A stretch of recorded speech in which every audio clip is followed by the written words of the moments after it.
She was the bloom of spring, the breath of life in a world reborn. He was silence beneath the soil, the keeper of souls and sovereign of shadow. She wandered through meadows, her laughter light as petals in the wind. He watched from below, unseen, eternal, and alone. But when their fates collided, the sky held its breath. The flowers wilted, the sun faltered.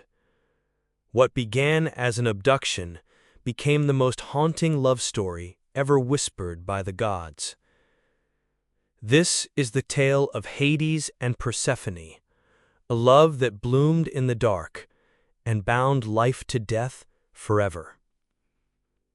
Before the shadow fell, there were two worlds, one of light, one of silence.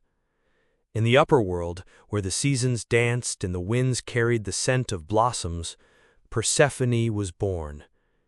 She was Kore, the maiden, a daughter of earth, a daughter of harvest, the beloved child of Demeter, the goddess who made the fields fertile and coaxed the grain from soil. Kore was untouched by sorrow, innocent of shadow. She wandered barefoot across meadows, singing with the breeze, surrounded by poppies, daisies, and birds that seemed to answer her voice. Where she stepped, the earth responded. She was life in its purest form. But beneath the beauty of spring, destiny stirred. Far below, beyond the roots of the deepest trees, Hades reigned. He was not evil. He was the god of equilibrium, the one who kept the balance between the living and the dead. Hades was the brother of Zeus and Poseidon. While they ruled the skies and seas, he ruled the realm no one wished to enter, yet all would reach. The underworld was not hell, it was memory, stillness, eternity. And Hades ruled it with dignity, precision, and silence. He did not seek worship. He did not parade through Olympus. He remained where fate placed him, unseen, unpraised, yet essential. His kingdom stretched in shadows, veiled in mist and obsidian stone. Its gates were guarded by Cerberus, the three-headed hound. Its rivers whispered secrets, Lethe, the river of forgetfulness, Styx, the river of oaths. And Hades walked among them alone. But even in isolation, a heart can feel. From his throne of obsidian, Hades watched the world above. He saw mortals live and die. He watched the gods quarrel and conquer. And then he saw her, Persephone, the girl who laughed with the wind, the girl whose presence made the earth sing. She was everything his realm was not. She was everything he had never known. And something ancient stirred within him, a longing not of power, but of presence. He did not want to take a queen. He wanted to meet the spring. And so the story began. In myth, their tale is often told in fragments. Some say he stole her, some say she fell. But in truth, both were caught in the threads of fate. One ruled beneath, the other bloomed above. He carved from darkness, she woven from light. And yet the gods knew. Even the purest flower can bloom in the most unlikely soil. Even the coldest god can feel the warmth of yearning. Even spring must eventually meet the shadow. They were opposites, but not enemies. They were strangers, but not forever. He was the end, she was the beginning, and when their eyes finally met, the story of seasons, sorrow, and sovereignty was set into motion. Persephone was more than a daughter. She was potential unawakened, a goddess not yet crowned. And Hades, he was more than death. He was the keeper of promises, the judge of souls, a god shaped by solitude, not cruelty. Their paths, though distant, were always meant to converge. And when they did, the earth would tremble, the heavens would rage, but a new queen would rise, not just of spring, but of the shadows too. The abduction. It began with a flower, a narcissus, radiant, unnatural, unlike anything Persephone had ever seen. Its petals shimmered with a light that pulsed like a heartbeat. It stood alone in the field, as if placed by divine hands, glowing beneath the sun. Persephone wandered just a little farther than usual that day. Demeter was nearby, tending the harvest, trusting her daughter to the open plains. The breeze carried no warnings, the earth felt warm and welcoming. And so the maiden laughed, knelt, and reached for the bloom. That was when the world changed. Without warning, the ground beneath her feet split with a sound that was not a roar, but a groan, as if the earth itself mourned. The sky dimmed, birdsong vanished, time, for a breath, held still. From the dark chasm he emerged, not as a monster, but as a force. Hades, cloaked in shadow, stood atop a chariot drawn by black, snorting steeds with eyes like coals. His face was unreadable, his presence undeniable. The air around him thickened, pulsing with power older than Olympus itself. She looked up, he looked down. Two worlds collided in a single gaze. Persephone rose, startled, stepping back, but it was too late. In one swift motion, he reached forward and the chariot surged. The ground shook, winds howled, the flowers wilted around her. His arms encircled her, not cruel, but absolute. A storm of black hooves and swirling dust enveloped them both.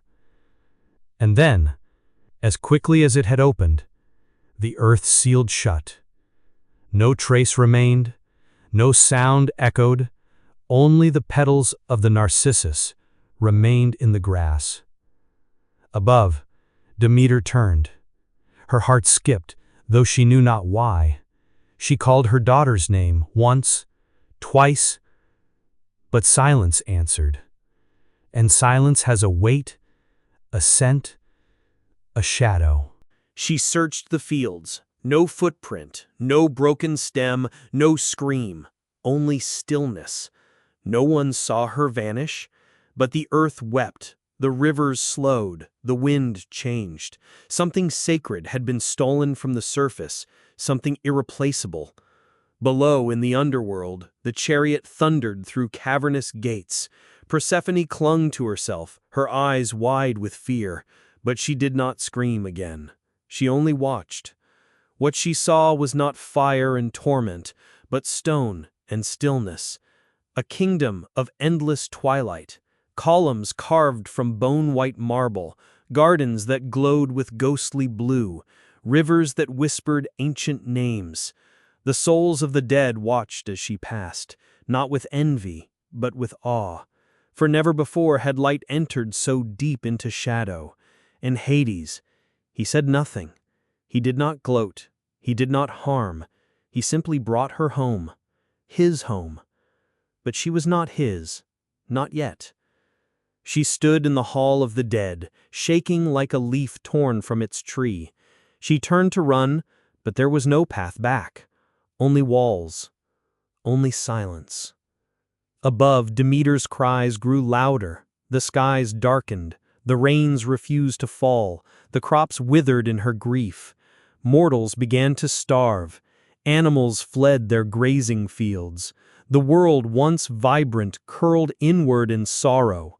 The earth had lost its spring, and deep in the underworld, a god watched a girl who did not belong, and wondered if in stealing her light he had cursed both their fates.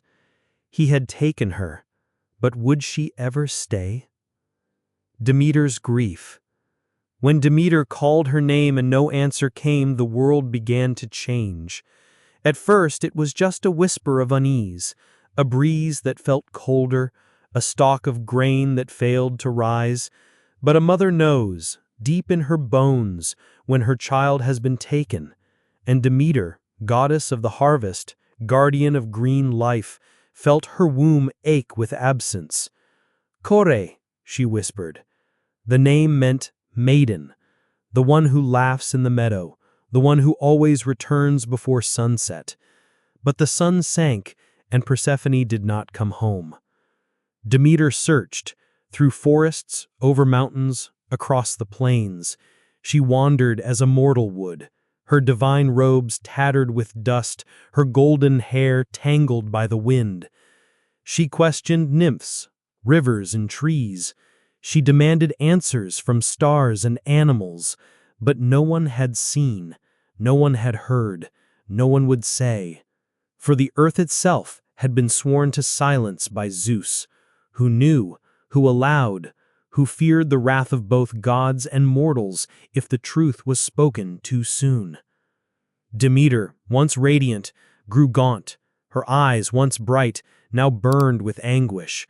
She wandered to Eleusis, veiled as a mortal woman, and wept beside wells, cursing time, fate, and the heavens themselves. In one moment of grief, she struck the ground with her foot, and 1,000 fields died. The wheat withered, olive trees dropped their fruit before ripening, figs turned to ash in the sun.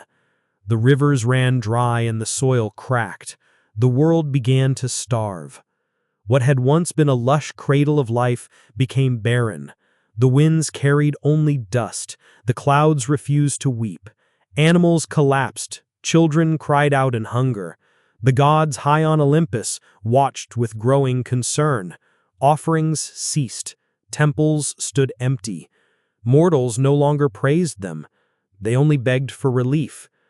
But Demeter would not be moved, not by prayers, not by Olympus, not by Zeus himself. Give me my daughter, or I will kill the earth itself. And the earth, her body, her temple, listened. In this agony, Demeter became more than a goddess. She became grief incarnate, a mother unyielding, a fury dressed in silence. The seasons stopped obeying. Spring refused to rise, summer wilted before it bloomed, and in that timeless drought mortals began to fear the end. Even Hestia's flame flickered, even Apollo's sun dimmed. Demeter's mourning was cosmic. Her tears fell in torrents that flooded valleys one moment, then withdrew to leave them cracked and desolate the next. No balance, only sorrow, only waiting. Then came Hecate, the torchbearer, the goddess of crossroads and secrets. From the edge of shadow, she approached Demeter with truth on her tongue. I heard her scream from deep below. And with that whisper, the pieces fell into place. Demeter turned her fury upward, toward Zeus, toward Olympus, toward the throne that had allowed her daughter to be swallowed by the underworld without a word. She climbed to the skies, demanded justice, and when it was not freely given, she made the cost known. No harvest shall grow again, not until she is returned. Zeus hesitated, not out of guilt, but calculation. He knew the world could not survive without Demeter. He knew Persephone's absence had shifted the balance. He knew death had taken what belonged to life, and now life refused to continue. So he sent Hermes, the swift-footed messenger, to descend into the shadows and speak with the Lord below, to make an offer, to arrange a deal, to save the earth by tearing a love newly formed. But even before Hermes reached the underworld, something had already changed. For Persephone was no longer just a captive. She had begun to awaken. In the underworld, there is a silence in the underworld that does not exist in the realm of the living. It is not absence, but stillness, not death, but depth. And in that silence, Persephone stood. At first, she was a stranger to everything, to the stone corridors echoing with whispers, to the blue-lit groves where ghostly trees bore fruit that glowed like forgotten stars, to the Elysian fields where peaceful souls wandered as dreams half-remembered, to the endless rivers that flowed without beginning or end, each one singing of sorrow, memory, and truth. Hades watched her, always at a distance. He did not approach with chains. He did not speak like a captor. He observed. She wandered, not by permission, nor by defiance, but by a pull she couldn't explain. There was a sadness in the stones, a strange beauty in the stillness, and within her, something stirred. The maiden who once danced with daisies now moved with quiet feet across black marble. She no longer sought the exit. She sought understanding. Why was she here? What had been taken? What could still be found? And slowly, the fear that once clutched her chest began to loosen. She began to see him, not just the title, Lord of the Dead, but the god beneath the crown. Hades was not cruel. He did not rule with fire or iron. He did not take more than what fate delivered to him.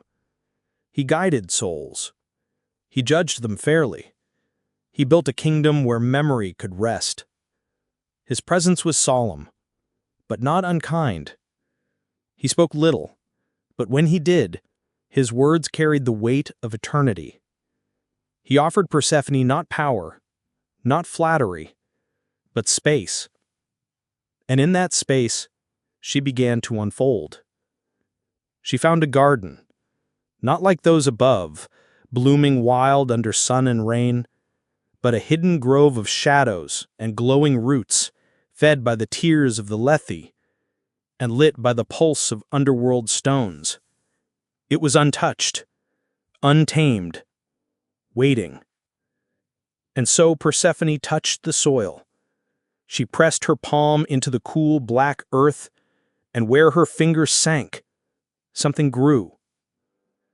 Not flowers of spring, but blossoms of bone white, midnight violet, blood red, delicate and strange, unlike anything seen above. In this moment, she realized she had not lost her power. It had only changed form. She was no longer quarry. She began to speak, to question, to challenge. And Hades, he listened. He had never been met with softness that carried such steel, never seen the spark of a storm behind a maiden's eyes. And when she asked about death, he did not lie. He opened the gates of truth. He showed her the realms of the dead, the isles of the blessed where heroes rested in golden twilight, and Tartarus, where punishment echoed for those who defied the divine order. She saw justice. She saw cruelty. She saw balance. And more than anything, she saw the weight he carried. A crown not of gold, but of silence. A throne carved not from ambition, but duty. And slowly, the girl who had once belonged only to the sun began to find light in the dark. They walked together, never hand in hand, but side by side, and the stillness between them changed. It became language. It became awareness. She saw the way he softened when she spoke. He saw the way she stood taller with every step. The gods above whispered that she was forgetting the world, but the truth was more subtle, more dangerous. She was remembering herself. Not the version shaped by her mother's love, not the version protected by spring, but the version hidden beneath the surface, the queen within the girl, the silence within the song. And then she laughed. Once, not as a prisoner, but as someone who saw something unexpected, a soul in shadow who did not ask to be loved, but could be. The sound echoed through the halls like a drop of sunlight, and Hades, for the first time in countless centuries, smiled. In the land of the dead, Persephone found pieces of herself she never knew existed. The pomegranate and the fate. All myths have a fruit. In Eden, it was the apple. In Eleusis, it was the pomegranate. A fruit of blood-red jewels, of secrets locked behind thick skin, of sweetness wrapped in shadow. And like every sacred fruit, it was not just something to eat. It was a choice, a ritual, a threshold. Persephone stood at a crossroads. Word had come from above. Demeter had not stopped grieving. The earth had ceased to bear life. Mortals were dying. Zeus had relented. Hermes, wing-footed and golden-eyed, descended into the underworld.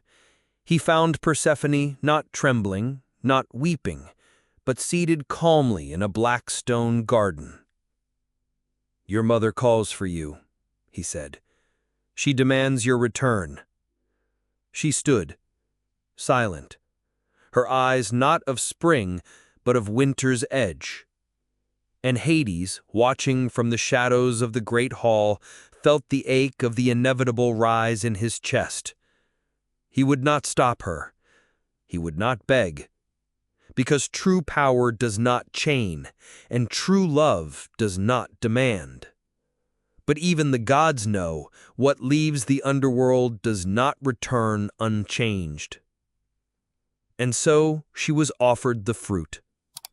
A single pomegranate, split open, red as sacrifice, glowing in the dim firelight like a heart exposed. No one spoke. No one urged. It was not trickery. It was a mystery, an invitation. 6 seeds, 6 jewels of fate. Persephone lifted one to her lips, and then another, and another. 6 in total, each one dissolving on her tongue like wine and thunder. With every seed, a tie was sealed, not just to Hades, but to something deeper, to the realm itself, to the stillness, to the part of herself she had awakened here. When Hermes brought her back to Olympus, the world rejoiced. The fields bloomed again. Grain surged from soil. Children laughed beneath the sun. Demeter rushed to her daughter's arms, clutching her with the desperation of a world nearly lost. And for a moment, spring returned, but something had changed. Persephone's smile held shadows. Her laughter rang hollow. She listened to birdsong, but longed for silence. And when the truth was revealed, when it was known that she had tasted the fruit of the dead, a new truth was born. She could never fully return. The judgment was handed down, by Zeus, by fate, by necessity. Since she has tasted of the underworld, she belongs to it now, but not entirely. A compromise. 6 seeds, 6 months. Half the year she would walk among the living, with her mother, with the blooms, with the warmth of spring and the fullness of summer. The other half she would descend again, as queen, as sovereign, as wife and goddess of death's threshold. And so the seasons were born. When she rises, flowers bloom, the earth rejoices, her mother sings. When she descends, the trees grow bare, the harvest ends, Demeter mourns. Not out of hatred, but out of love so deep it shapes the cycle of life itself. But there was more to the seeds than the myth reveals, because in truth, Persephone could have refused, could have stayed untouched, could have waited. But she didn't. Some say Hades tricked her. But trickery cannot open the mouth, cannot force the will. Persephone chose, not blindly, not recklessly. She chose to bind herself to the place where she had found power, to the man who had not broken her, but unveiled her. The seeds were not just a sentence, they were a coronation, not of punishment, but of duality. Above she would remain Kore, daughter, maiden, spring. Below she would reign as Persephone, queen, deathbringer, shadow's light. 6 seeds, 6 months, a myth of cycles, of endings and beginnings, of the balance between the bloom and the decay. And in each red drop of pomegranate, a truth remains. No one returns from the underworld unchanged, and sometimes they don't want to. Queen of Shadows. She left as a daughter. She returned as a queen. The maiden who once followed butterflies and weaved garlands beneath the sun now walked with silence in her steps and power in her eyes. She was no longer the innocent bloom of spring. She was something more ancient, more sacred, more feared.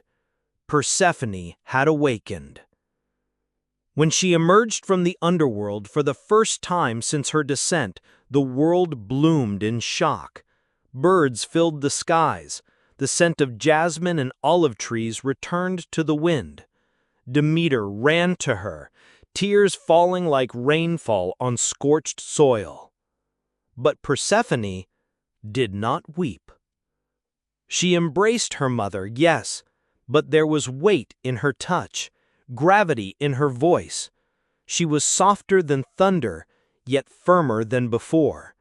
She carried not only memories, but a kingdom within her. The gods watched in awe. Some whispered, some bowed, for they saw it now. This was not the same Kore who had danced in meadows. This was Persephone, goddess of transformation, half in light, half in shadow, daughter of spring, queen of death. She moved between worlds with grace and command. In one hand, she held blossoms, in the other, nothing at all. But even that emptiness was sovereign. No longer bound by others' expectations, she was no one's possession, not Demeter's, not Hades', not Olympus's. She had tasted mortality, felt isolation, held the silence of the dead, and risen. Not broken, but reborn. And when she returned to the underworld, she did not descend as a prisoner. She arrived in full procession. Torches lit the caverns.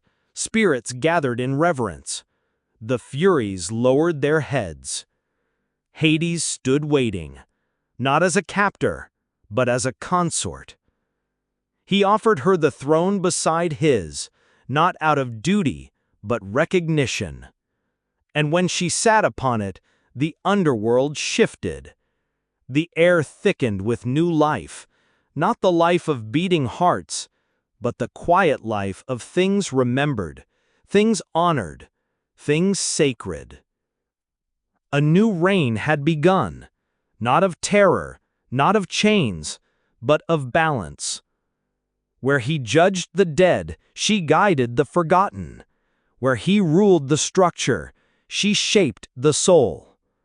They did not speak in vows. They spoke in silence, in presence, in sovereignty. And the souls felt it. In her gaze they saw mercy. In her hands they found peace. She was not a queen who demanded worship. She was a queen who embodied fate. The kind that weaves flowers through bones, that teaches the living that death is not absence, but transformation. And so the myth took root. Mothers told their daughters, "She walks both paths, so you may too. Priests whispered her name before crossing to the next life. Artists carved her holding both a rose and a skull. Poets called her the dark bloom, the torch of dusk, the crown of paradox. She was no longer afraid of the dark. She ruled it, not with cruelty, but with the quiet knowledge that even in death there is mystery. Even in endings, there are seeds. And from those seeds, new power can rise. Persephone became the archetype, not just of spring or death, but of the woman who becomes whole, who leaves behind what others told her she must be, descends into herself, faces the shadows, and emerges not smaller, but sovereign.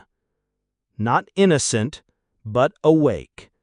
And in doing so, she reshaped what it meant to be divine. She left as a girl. She returned as a goddess. Was it love? Or was it power? A question whispered across the ages. A story older than empires, yet still pulsing through the veins of time. For even now, in the silence between seasons, we hear it.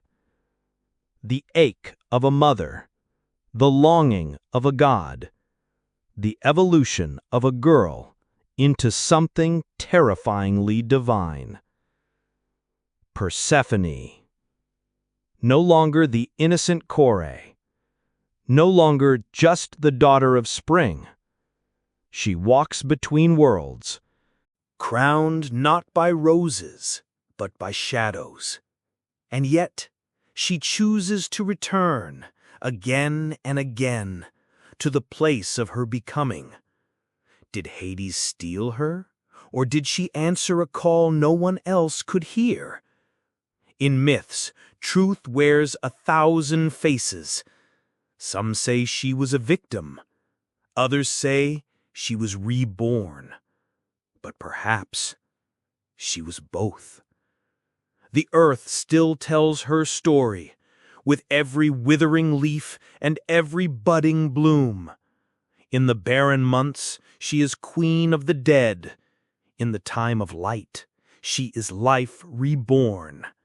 And somewhere in that cycle, in the tension between surrender and strength, between fate and freedom, we find ourselves. We ask, what part of us still dances in the fields, craving innocence? And what part has tasted the seeds and will never be the same? Was it love? Or was it something more ancient, more inevitable, more divine? The myth does not answer. It only holds the mirror. And in that reflection, we see the parts of ourselves that yearn for light, and the parts that have learned to rule in the dark. She left as a girl. She returned as a goddess. But the truth? She was always both. And now, as the last petal of spring fades into the dusk of the underworld, we ask you, what do you see in the shadows of this myth? Was it fate or freedom? Was Persephone a prisoner or a queen who chose her crown? If this story stirred something inside you, if the echoes of ancient gods still whisper through your soul, then like this video, leave your thoughts in the comments, and subscribe to our channel for more haunting tales from the mythic realms. We tell the truths hidden in symbols. We bring light to the darkness. And we honor the myths that never truly died. Hit the bell to never miss a story that speaks to both your heart and your shadows. Because sometimes it's not in the daylight, but in the depths of the underworld that we discover who we really are.